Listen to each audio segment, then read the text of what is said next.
여러 가지 영적인 무기 가운데 너무나 중요한, 그리고 하나님이 주시는 은혜의 수단이죠. 예. 은혜 받으려면 기도에 각자의 노하우를 가지셔야 돼요. 오늘 우리 기도에 대해서 같이 좀 생각을 하겠습니다. 금요 기도에 보통 때보다 우리 코로나 바이러스 있기 전보다 조금 숫자가 적은 것 같기도 하고 그렇죠.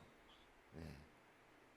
근데 이 어려울 때일수록 여러분 기도하는 일에 아주 놀라운 변화와 뭔가 새로운 어떤 자기 나름대로의 이 길, 비밀, 비결 이런 걸 꼭 가지셔야 됩니다.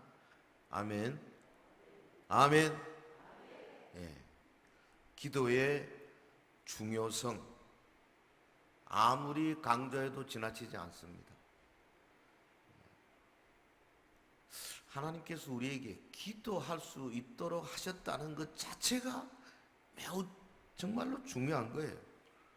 에베소 6장 18절에 보면 모든 기도와 간구로 하되 성령 안에서 기도하고 이를 위하여 깨어 구하기를 항상 힘써라. 모든 기도와 간구로 하라. 여기 기도, 간구, 도고 다 같은 겁니다. 그런데 기도할 때 성령 안에서 기도해라. 주님이 명령하고 계십니다. 왜 기도가 필요하냐? 기도가 왜 필요한가? 여러 가지 이유를 댈 수가 있는데요. 저는 제일 첫 번째 이유를 이 사탄, 마귀, 그리고 이 마귀에 쫄게들인 귀신들이 우리 주변에 너무 많이 깔려있기 때문에 기도가 필요하다. 저는 그 이유 첫 번째 그걸 대겠어요. 여러분 기도하지 않고는 이 더러운 귀신들의 세력을 이길 수가 없어요. 절대 이길 수가 없어요. 아무리 고상한 무슨 훈련을 받고 뭐 대단한 체험을 한 사람일지라도 매일 하나님 앞에 기도하지 않으면 언제 어느새 어떻게 걸려 넘어질지 모르는 거죠. 기도, 사탄이 있기 때문에 그래요. 또 왜 기도해야 되느냐? 야고보 4장 12절에 보면 우리가 필요한 것을 얻기 위해서 기도해야 된다 그랬어요. 네. 너무 많죠. 얻을 게 뭐 한두 개겠습니까? 근데 하나님께서는요 막 어떤 때는 기도 안 하셔도 주시기는 주십니다. 하지만 기도하는 사람을 집중적으로 보시고 필요한 길을 자꾸만 열어주시는 거죠. 그래서 우리가 필요한 것을 얻기 위해서 기도해야 됩니다. 또 왜 기도해야 되느냐? 예수님이 모범이 되셨잖아요. 사도들이 우리의 모범이 됐지 않습니까? 그 훌륭한 분들이 앞장서서 기도하는 모습을 우리에게 보여주셨어요. 예수님 새벽부터 기도하시고 수시로 기도하시고 예수님은 뭐 기도 시간을 따로 정하고 하기도 하시지만은 24시간을 하나님과 대화하고 계셨어요.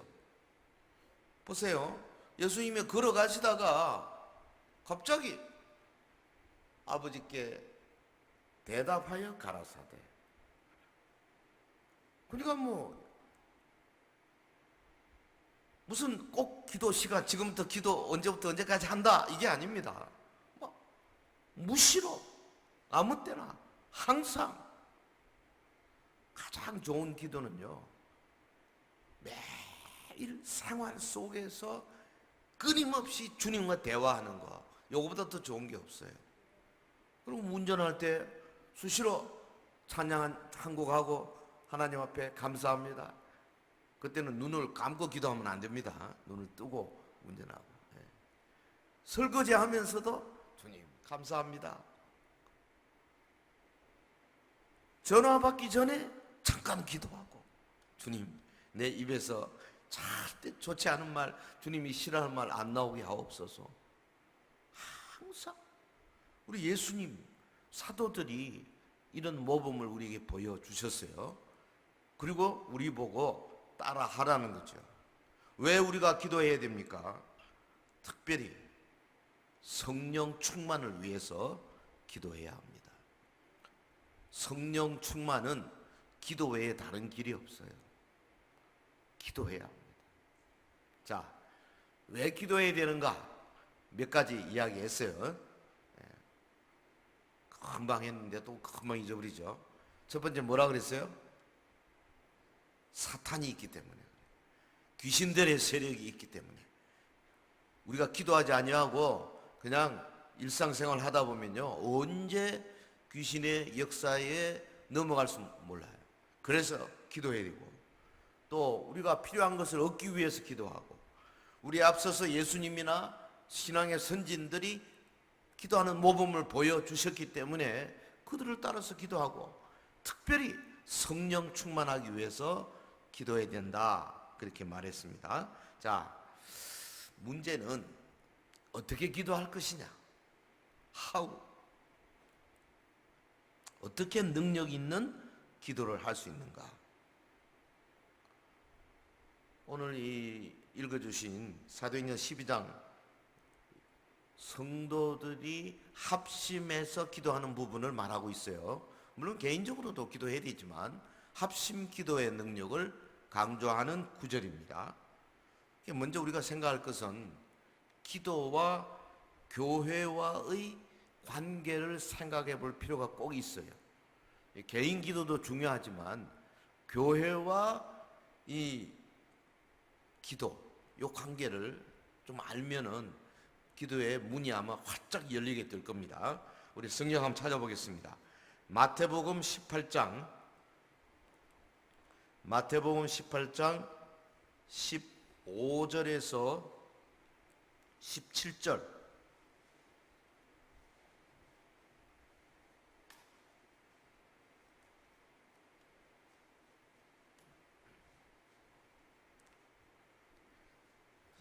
마태복음 18장 15절에서 17절 우리 같이 읽을까요?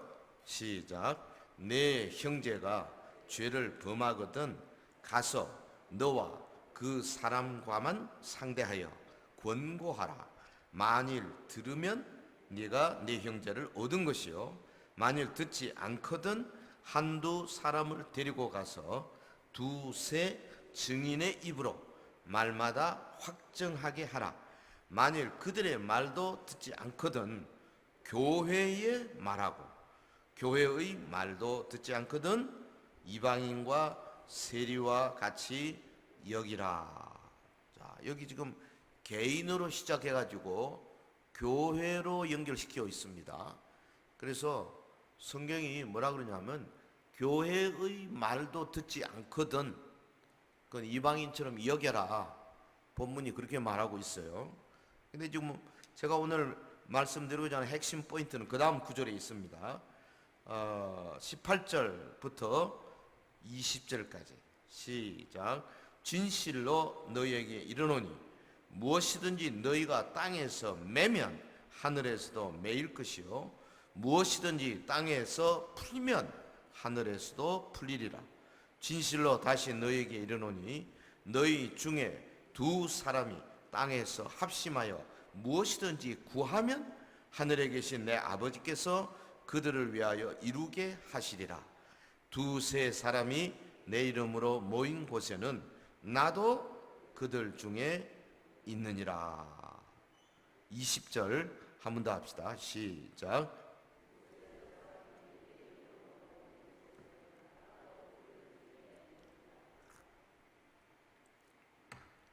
이게 지금 무슨 말입니까? 교회 이야기입니다.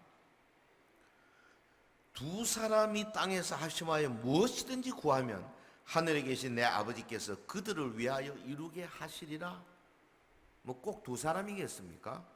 20절에는 두세 사람이 내 이름으로 모인 곳에는 나도 그들 중에 있느니라. 이 클라이맥스입니다.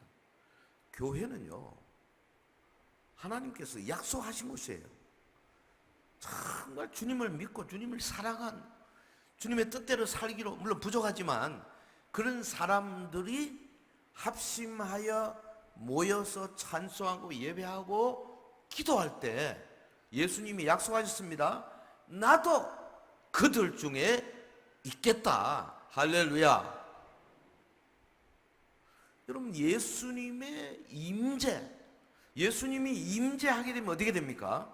예수님은 가시는 곳곳마다 반드시 뭘 나타내십니까?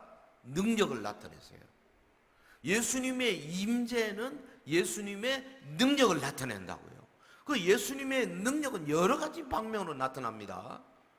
사람을 감동시키기도 하고 회개하게도 하게 만들고, 사람에게 믿음을 심어주시기도 하고, 혹은 병을 고쳐주시기도 하고, 그동안에 억눌렸던 그 사탄의 모든 그 억눌림으로부터 자유케 하시기도 하고, 새로운 비전을 갖게 하시기도 하고, 다른 사람을 향해 뜨겁게 사랑하게 만들기도 하고.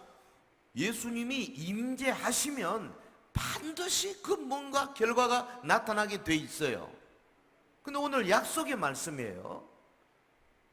물론 개인에게도 약속하신 구절이 있긴 합니다만은, 그러나 공개적으로 이렇게 명확하게 말씀한 구절을 찾아볼 수가 없어요.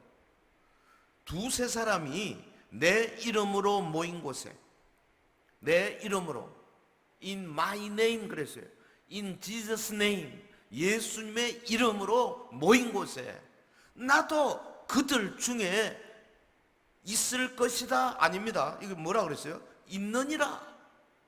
현재 진행이에요. 여러분, 이 말씀을 믿습니까? 믿습니까? 그러니까요, 이 지구상, 이 땅 위에서 가장 파워풀한, 가장 능력 있는 모임이 어디냐? 예수 제대로 믿는 사람 몇 사람이 모인 곳이 가장 능력 있는 곳이에요. 뭐 아주 은사를 많이 받고 말이죠, 뭐 어마어마한 무슨 은혜를 받았다는 그런 위대하다고 말하는 부흥사나 뭐 무슨 목사님이나 무슨 주의 종이 능력 있는 것이 아니라, 정말 주님을 사랑하는 소수의 사람들이 합심하여 마음이 같아야 됩니다. 이 사람은 요거 기도하고 저 사람은 저거 기도하고, 이 사람은 이 정부가 잘 되기를 기도하고, 이 사람은 이 정부가 망하기를 기도하고, 이렇게 하는 게 아니라 한 마음이 되어서 기도할 때 하나님께서 자기 아들 예수 그리스도를 거기 임재시키도록, 약속의 말씀이에요. 그러니까 기도가 기도하면, 우리가 애를 쓰고 기도하면 하나님께서 우리를 보고 감동해가지고 뭐 어떻게 해주신다, 이런 차원이 아니에요. 하나님의 약속이다, 그 말이죠. 이게 어마어마한 약속이에요. 보십시오. 여기 지금 최소 단위가 뭐냐면 두세 사람이에요. 그럼 네 사람 모이면 안 되겠습니까? 10사람, 100사람?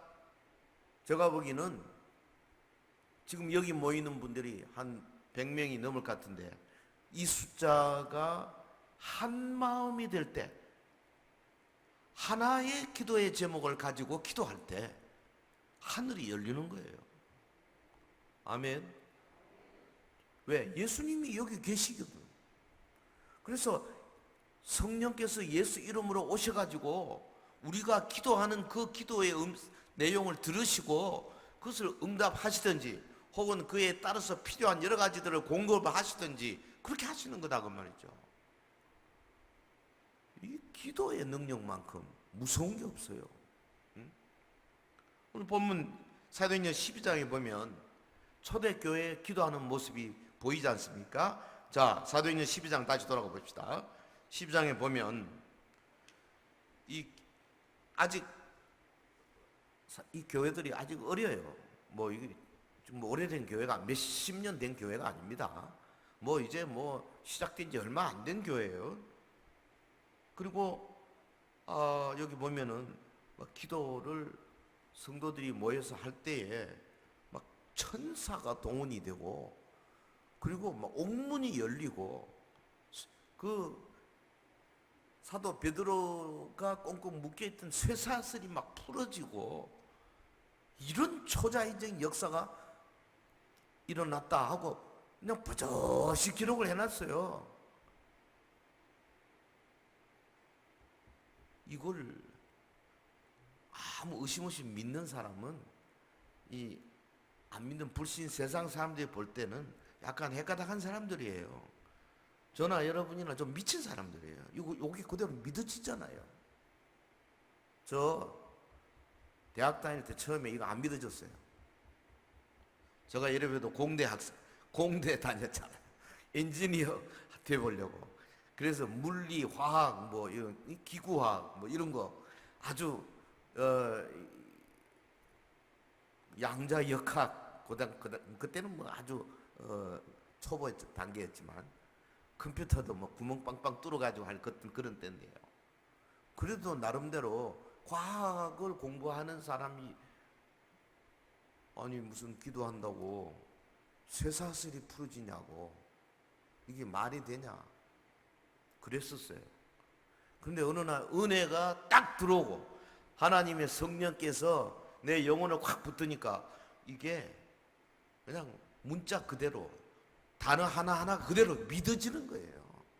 저는 이거 지금 추워도 의심 없이 믿습니다. 여러분 믿습니까? 믿는 분은 정말 행복한 분이에요. 자 보세요. 12장 1절에 그때 헤롯 왕이 손을 들어 교회 중에 몇 사람을 해하려 하여, 요 헤롯은 헤롯 아그리파 1세죠. 요 사람이 누구냐 하면 그 세례 요한을 죽인 헤롯 안티바스의 네피입니다. 조카입니다. 이 헤롯 가가요, 다들 굉장히 그 잔인한 사람들, 이 사람들이 원래 유대인이 아니에요.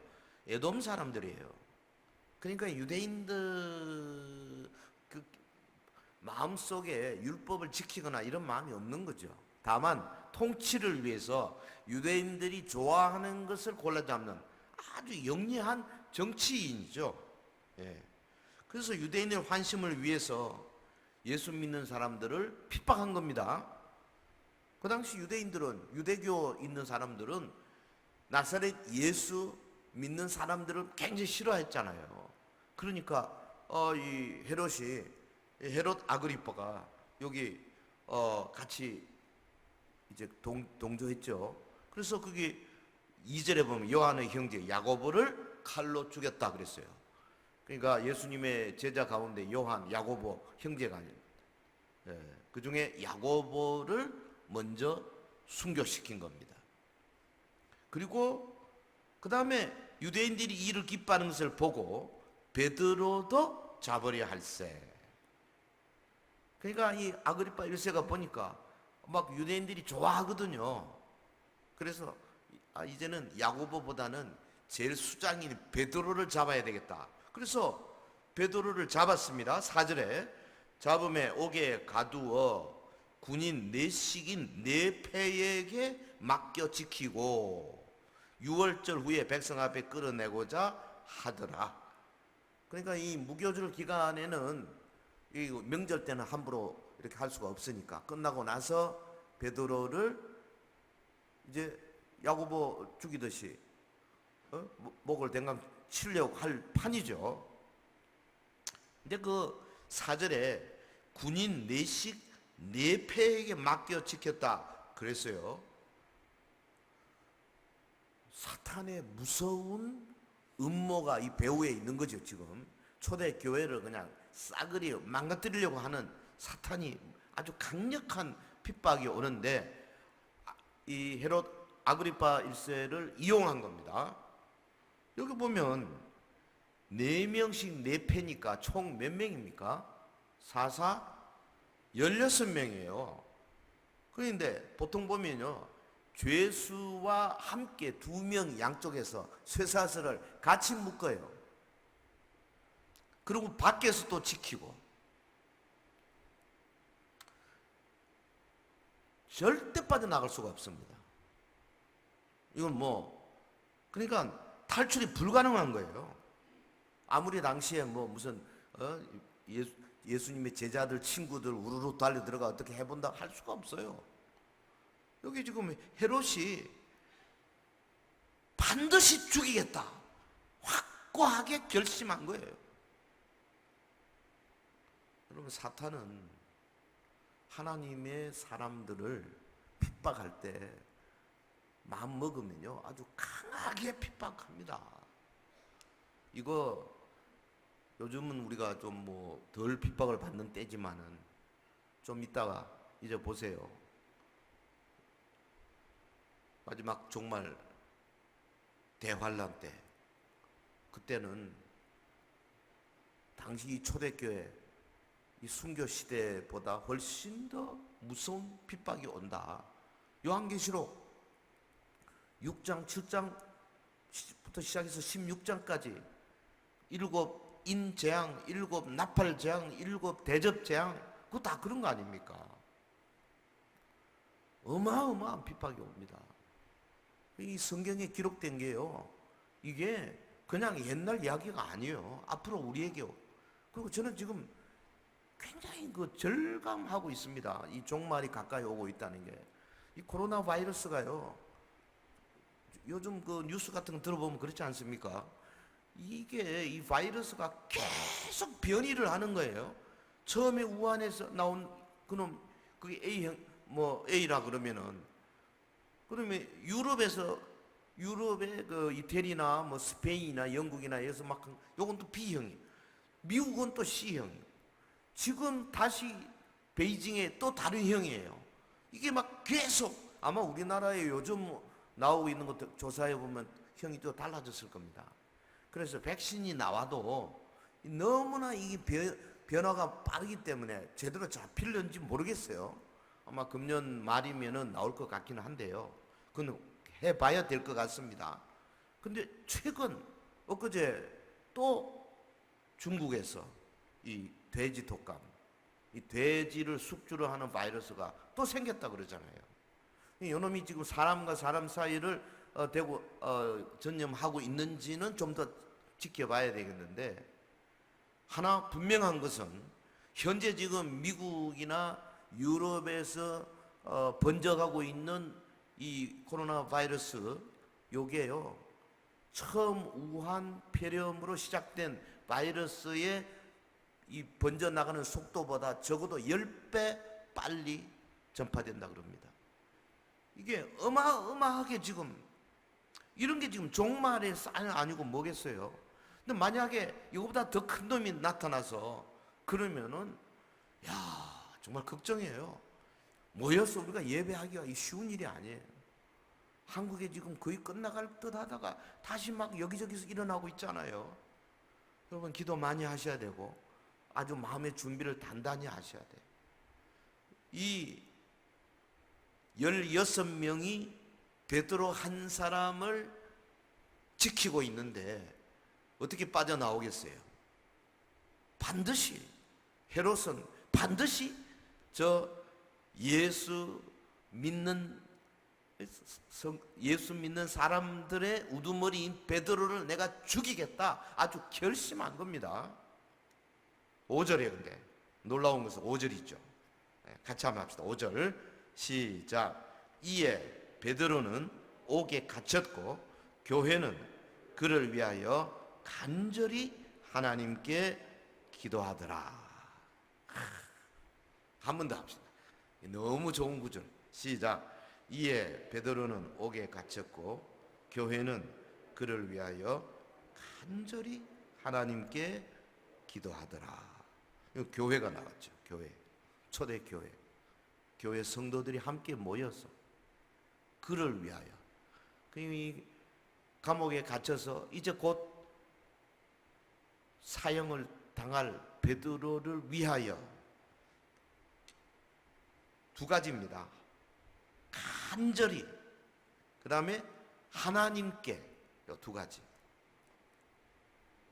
자, 첫 번째 효과적인 기도는 하나님께 하는 기도입니다. 하나님께 기도하는 거예요. 뭐 당연히 하나님께 기도하는 거죠. 그렇게 생각되십니까? 아닙니다. 이 아주 단순한 것 같지만은 매우 중요한 포인트입니다.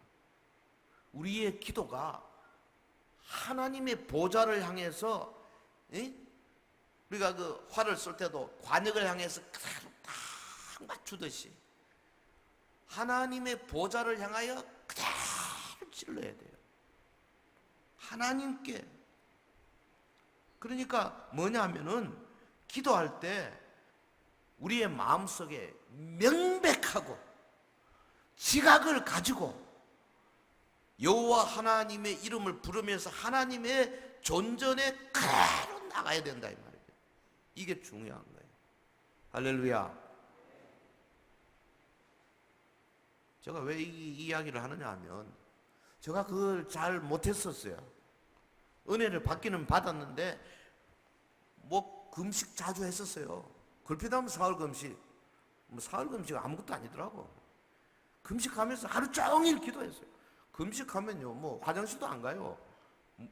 금식하면 뭐 밥도 안 먹으니까 시간이 너무 많아요. 잠도 안 와요. 잠도 뭐 한 서너 시간. 그러니까 하루 한 20시간을 기도할 수 있는 거예요. 그냥 그렇게 기도를 하는데 어느 날 딱 깨달음이 오는 거예요.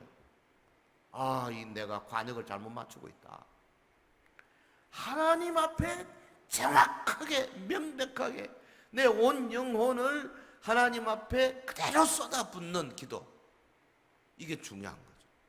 네? 여러분, 우리가요 하나님의 보좌를 향하여 그대로 계속 나아갈 때 하나님이 우리의 기도를 들으시는데 때로는 뭐 정신없이 기도하죠. 하나님 별 생각도 없이 막 내 원하는 걸 막 떠들고 있는 거예요. 한참 뭐 5분 10분 기도하면 막 그렇지도 않습니다만 한 20시간 기도해 보세요. 어떻게 되는지. 막 주맘대로 하고 있는 거예요. 그래서 내가 이거 아니다. 하나님의 보좌를 꿰뚫는 기도. 여러분 머릿속에 이걸 잊어버리지 마시기를 바랍니다. 내가 기도할 때 하나님께 기도한다. 기도의 내용은 우선 놔두고 아주 그 바라보는 목표 지점이 분명해야 돼. 하나님의 보좌에다가 막 쏟아붓는 거예요. 하나님의 보좌. 실제로 기도할 때 우리의 마음이 뭡니까? 대부분의 성도들이요 하나님보다는 내 소원에 더 관심이 많아요. 내가 원하는 거, 내가 바라는 거, 이게 더 관심이 많아. 그래서 막 내 아들 위해서 뭐 딸 위해서, 손주 위해서, 뭐 내 건강 위해서 어쩌고 저쩌고 막 한참 하다 보면 하나님은 온데간데 없고 그냥 내가 막 떠들고만 있는 거예요. 그러시면 안 됩니다. 뇌리 속에서 여호와 하나님의 보좌라고 다 거기다가 아주 정확하게 목표 지점을 정해놓고 거기다가 해야 돼요. 그러다 보면요 기도의 내용도 저절로 따라가게 돼 있어요. 아무 기도나 못합니다. 제가 이걸 깨닫고 나서 기도하는 방법이 바뀌었어요. 감사가 많아지고 하나님이 베풀어 주신 은혜에 대한 고백이 더 많아지더라고. 왜? 그분 앞에 자꾸 기도하거든요. 근데 하나님을 배웠고 그의 존전에 들어가는 기도. 어떤 때는 이게 느낌으로 올 수가 있어요.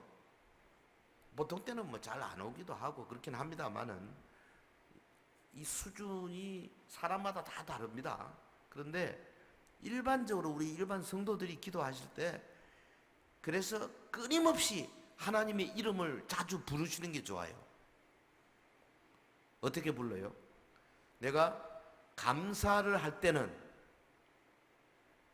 우리의 모든 나의 모든 필요를 채워주시는 하나님 아버지 감사합니다. 이럴 쪽으로 가고, 혹은 내가 회개할 때는 불꽃 같은 눈으로 바라보시는 그 하나님을 이름을 부르고 회개하고, 그 다음에 무슨 나라를 위해서 기도할 때는 나라의 경계를 정하시고 나라의 지도자들을 운행하시는 하나님 아버지 이렇게 불러놓고 기도하고. 그러니까 하나님을 이름을 부르는 때 내 마음이 그 하나님의 보좌에 계속 꽂히는 거죠. 할렐루야. 그래서 하나님 이름을 부르는 게 굉장히 중요한 거예요. 일반적으로 가장 좋은 이름은 저는 볼 때 거룩하신 하나님 같아요. 한번 해봅시다. 거룩하신 하나님 아버지. 거룩하신 하나님 아버지. 예. 왜? 하나님의 성품이 거룩이시거든요. 그래서 거룩하신 하나님 아버지 이렇게 불러놓으면 그 다음에 기도가 뭡니까? 우리가 거룩하지 못한 거, 우리가 세상적이고 우리가 세속적인 거, 이런 것들을 고백하고 이렇게 되는 거죠. 이런 식으로 기도를 하다 보면요, 이 하나님의 보좌로부터 떨어지지는 않아요. 계속 하나님의 이름을 불러가면서 기도하는 거, 이게 아주 좋은 방법이에요. 그러니까 여러분 성경을 읽으면서 하나님에 대해서 이야기한 많은 부분들 좀 노트에도 좀 적어 놓으시고, 어떤 분은 보면은 그냥 이것저것 앞에 하나님 꾸미는 것도 없이 그냥 하나님 이런 분들이 많더라고. 저는 볼 때 그냥 하나님 이렇게 부르는 것은 조금 죄송하게 느껴져요. 하나님 아버지 혹은 주님, 이게 제일 좋아요. 아버지를 꼭 붙이시는 것이 좋다, 이렇게 생각을 합니다. 같이 해봅시다. 하나님 아버지. 하나님 아버지, 나에게 베풀어 주신 그 하나님의 그 모든 은혜들을 생각할 때는 뭐라고 부르면 좋겠습니까? 은혜로우신 하나님 아버지, 다 이래 불러놓고 나에게 배운 은혜에 대해서 막 고백하고 감사하고 찬양하고, 하나님을 막 찬양할 기도를 하고 싶습니다. 주님은 높으시고 주님은 위대하시고 주님은 온천. 그럴 때는 어떻게 합니까? 우리의 찬양을 즐거이 받으시는 하나님 아버지 열어놓고 또 하나님을 찬양하고.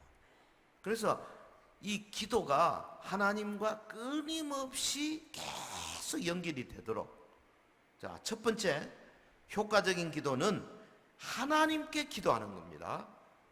제가 앞에 갈게요. 여러분, 하나님께 기도하는 것입니다. 효과적인 기도는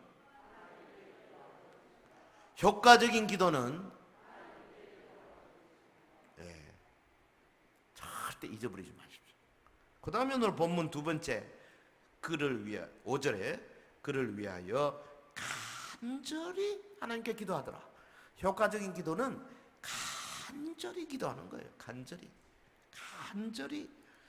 이게 원래 뜻은 간절히 손을 뻗는다는 뜻이에요. 그러니까 손을 뻗으며 기도하는 그런 모습. 그러니까 어떻게 표현할까요? 열렬히 기도하는 거. 이루어 주든지 말든지 그냥 중얼중얼 해놔놓고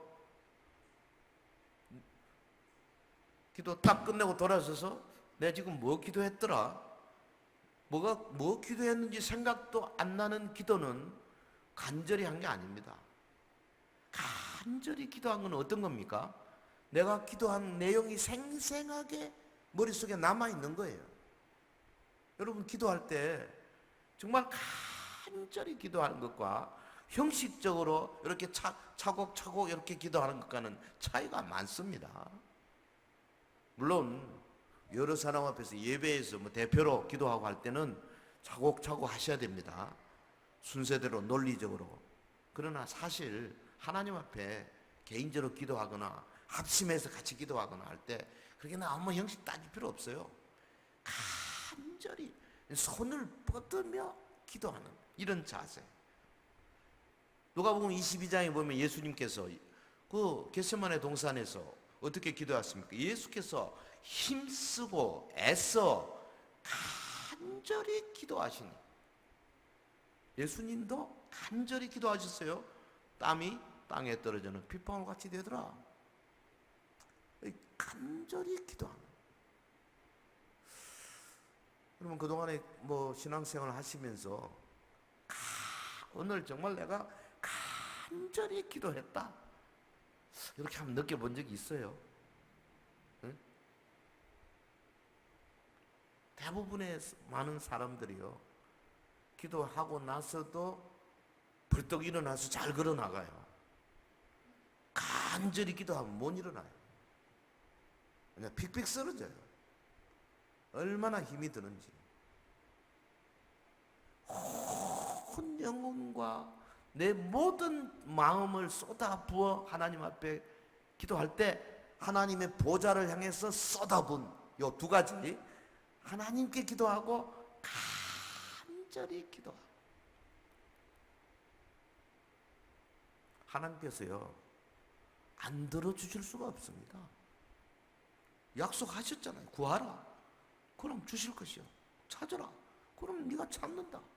문 두드리라, 내 열어줄게. 여러분, 그런데 이때 가장 중요한 게 뭐냐면, 이 로마서 8장 26절에 있는 것처럼 이와 같이 성령도 우리 연약함을 도우시는데, 우리가 마땅히 빌바를 알지 못할 때 성령께서 우리를 위하여 탄식하시며 기도해 주시는 모습, 하나님의 성령과 함께 기도하는 것, 이게 중요한 거죠. 간절히 기도하는 것.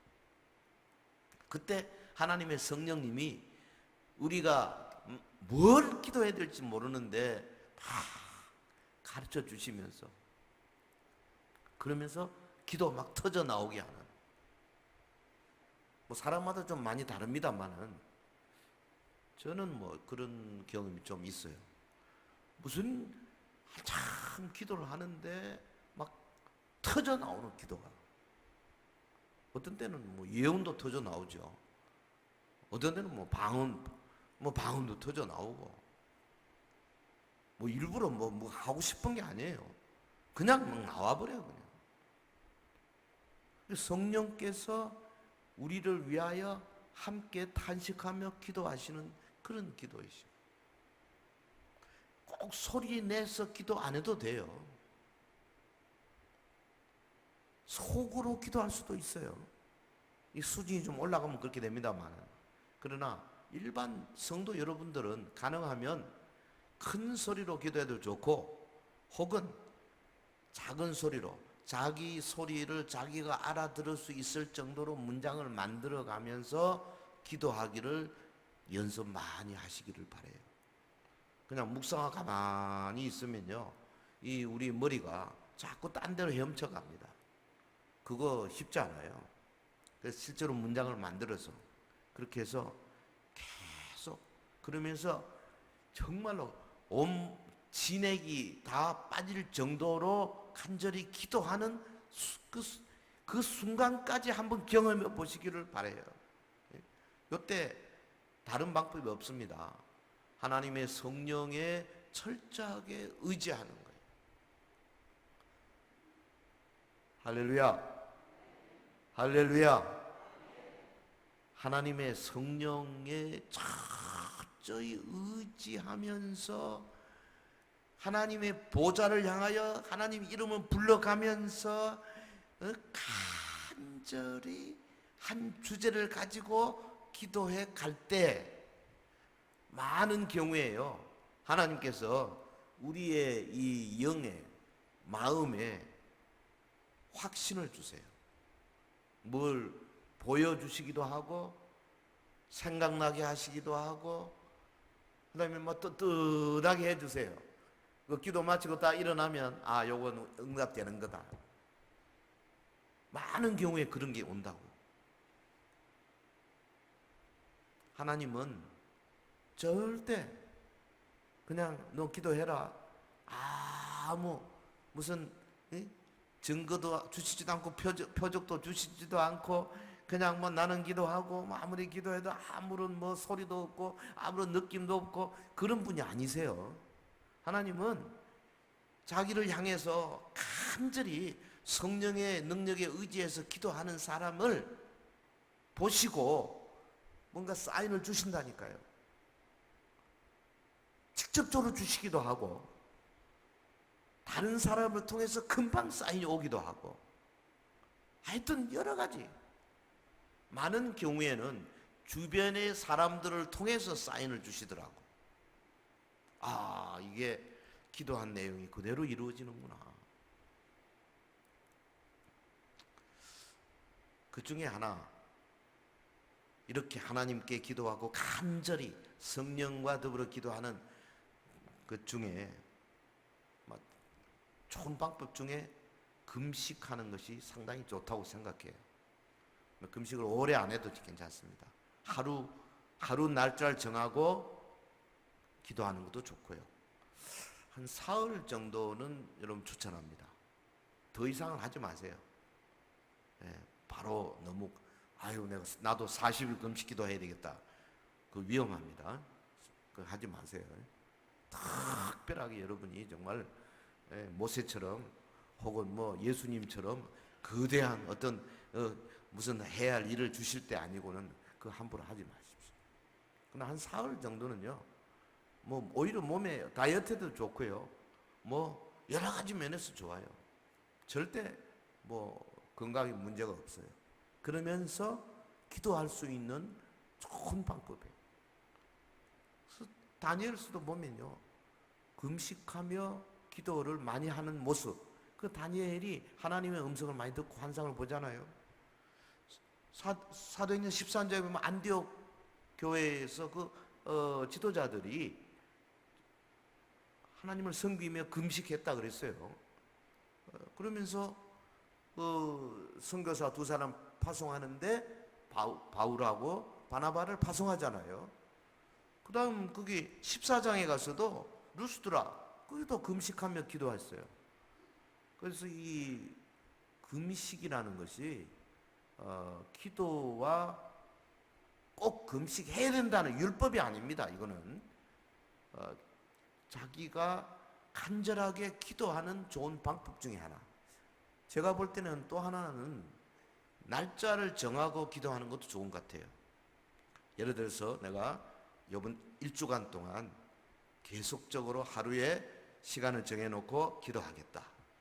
혹은 뭐 내가 이번 한 달 동안 계속 우리 교회 새벽 기도에 나와서 이 제목을 가지고 기도하겠다. 좋은 방법이에요. 뭐 새벽 기도에서 하는 거, 그럼 여러분이 별로 힘도 안 들고 기도할 수 있잖아요. 그렇게 하시는 것도 좋아요. 하여간 하나님 앞에서 뭔가 결심을 하고 결단을 하고 그 다음에 확실한 기도 제목을 정하셔야 됩니다.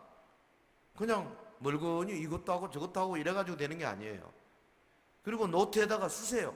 몇 월 며칠 기도 제목 시작, 그 다음에 기도 응답일 오른쪽에 며칠 날 응답 받았다 딱 한번 그런 노트가 필요해요. 기도 노트.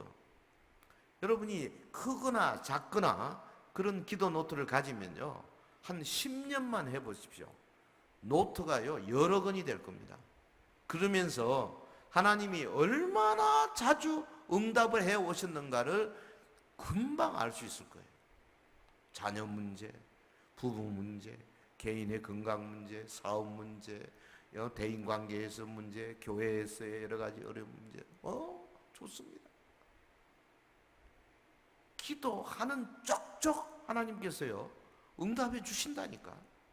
근데 우리가 이걸 제대로 정리를 안 하니까 응답을 주셔도 응답 받았는지를 잘 몰라요.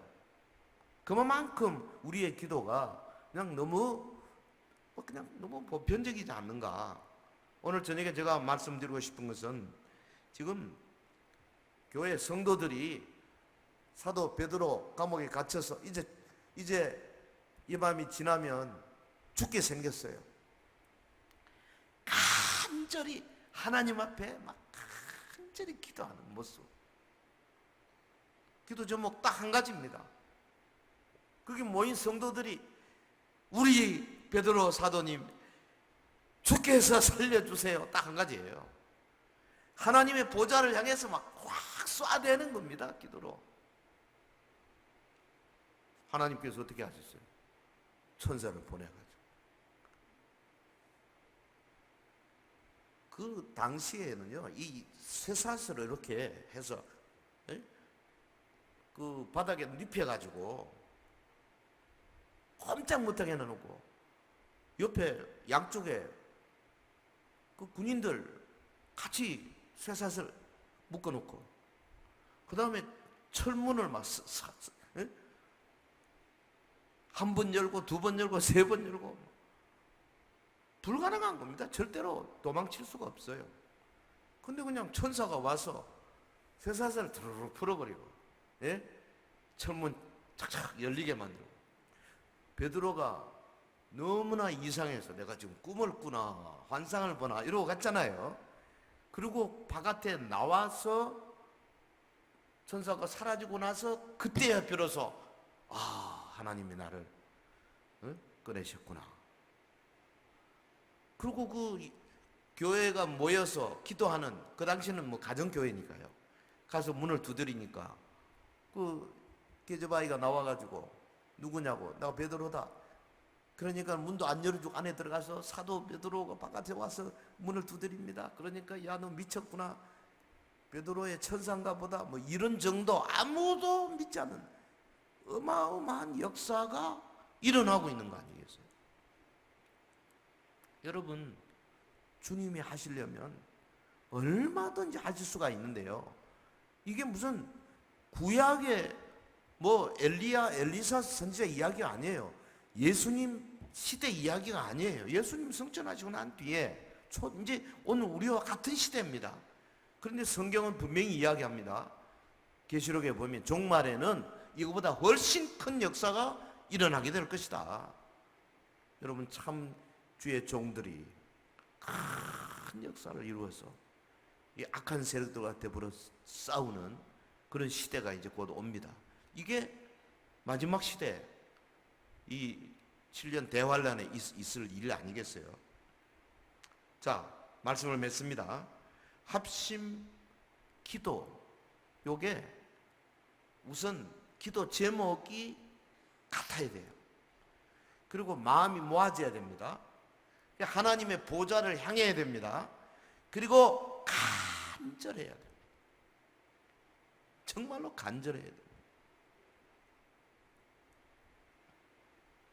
그리고 하나님의 성령님께서 함께 하시는 자리가 되어야 됩니다. 저는요, 작년 4월부터 제가 이 강단에서 지금 말씀을 전하고 있는데 그런 생각을 좀 많이 해봤어요. 사실은 우리 이 대구 서현교회가 어떤 교회인데 왜 이 교회에 이런 큰, 우리 교회 역사 이래 처음으로 이런 일이 생겨가지고 이렇게 지금 오랜 시간 동안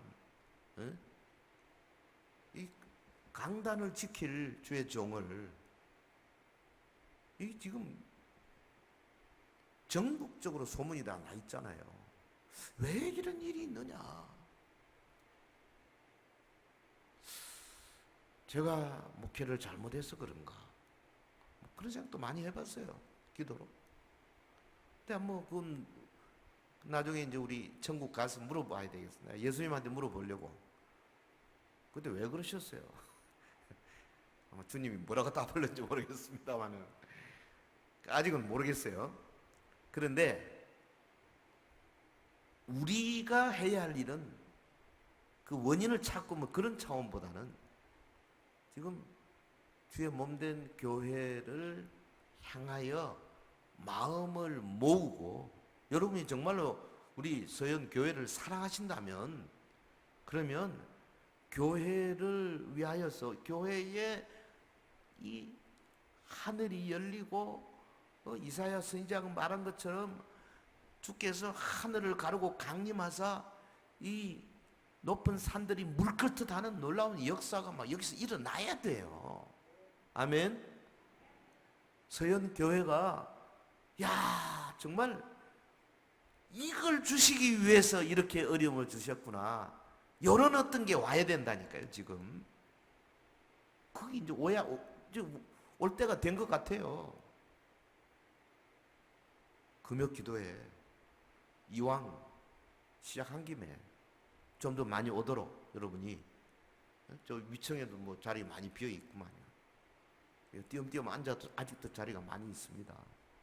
그리고 당분간 다른 기도보다는 이 교회를 위한 서현 교회가 온전히 이제 새로운 주의 종이 와서 장기 계획을 세우고 목회의 비전을 펼쳐 나갈 수 있도록 여러분이 마음을 모아서 기도해야 돼요. 그리고 우리 당회 장로님들이 작은 일, 큰 일, 또 우리 교육자들과 함께 일을 해 나갈 때 실수 없이 하나님이 가장 원하시는 방향으로, 지금 주일학교 문제도 심각하잖아요. 보통 문제가 아니에요. 지금 아이들 이러다가 잘못하면 우리 한국교회 전체가 다음에 2세, 3세가 어떻게 될지 모르겠어요. 그냥 확 줄어버렸어요. 지금 이 코로나 사태가요, 심각한 영향을 교회에 주게 돼 있어요. 다른 교회는 모르겠어요. 그냥 서현 교회라도 여러분이 정말 교회가 정상적으로 하나님의 말씀이 흥황하고 성령이 막 불같이 역사해서 우리 가운데 기도의 능력자들이 막 나타나고 신유가 나타나고, 예? 그리고 하나 주의 종들 막 신학교로 가서 내가 마지막 선교사로 가겠습니다 하는 사람들이 막 일어나고 막 표적이 나타나고, 그래야 안 되겠습니까? 믿으시면 아멘. 그러기 위해서는 가치관이 같아야 돼요. 가치관이. 그리고 비전이 같아야 돼요. 뿐 아니라 목적이 같아야 돼요. 그리고 목적을 이루는 목표가 같아야 되는 거죠. 그래서 우리 교회의 지도자들은 계속 한 가치관, 한 목표, 한 목적, 성도들이 마음으로 기도의 제목을 잡을 수 있도록 만들어 가야 돼요. 당회가 특별히 그 일에 신경을 많이 쓰시고 교육자들과 같이 협의해야 된다고 봅니다. 그래서 지금 우리가 기도해야 할 목표의 지점은 이런 거다. 아주 정확하게. 솔직히 좀 새로이 제가 오늘 이쪽 옮겼는데요. 여기 바로 옆에 이 아파트로, 뭐 교회가 저야 뭐 금요일 날 와서 또 주일날 다시 올라가니까 지금 새로운 사람들이 계속 오늘도 이사를 많이 오더라고요. 그분들 이거 아깝잖아. 교회 이미 다른 교회 나가신 분들은 뭐 어렵겠지만 전도의 대상자들이 엄청 많으리라고 봐요. 여러분이 지금 이러고 있을 때가 아니에요.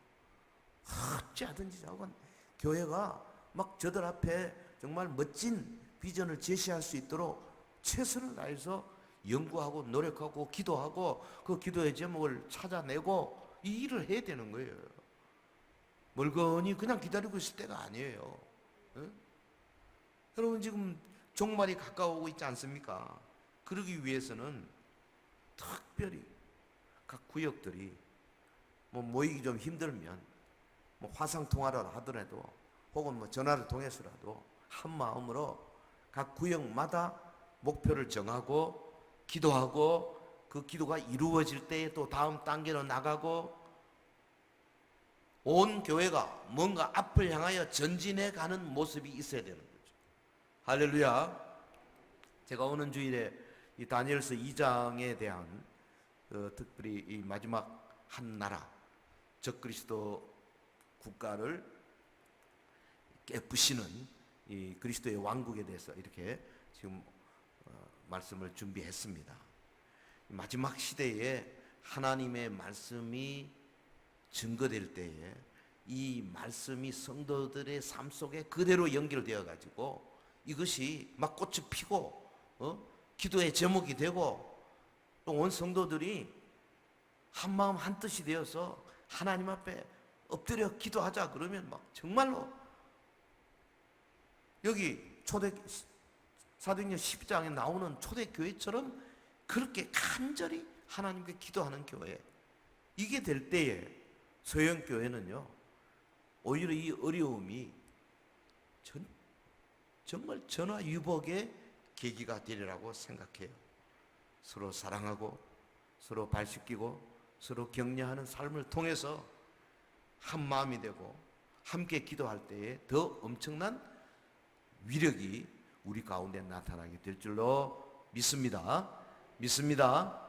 기도가 꼭 필요하다 말씀했습니다. 기도가 필요하다. 자, 어떻게 기도할 거냐? 첫째, 하나님의 보좌를 향해서. 두 번째, 간절히 기도하는 거죠. 그리고 세 번째, 성령님의 도우심을 항상 받아서 기도하는.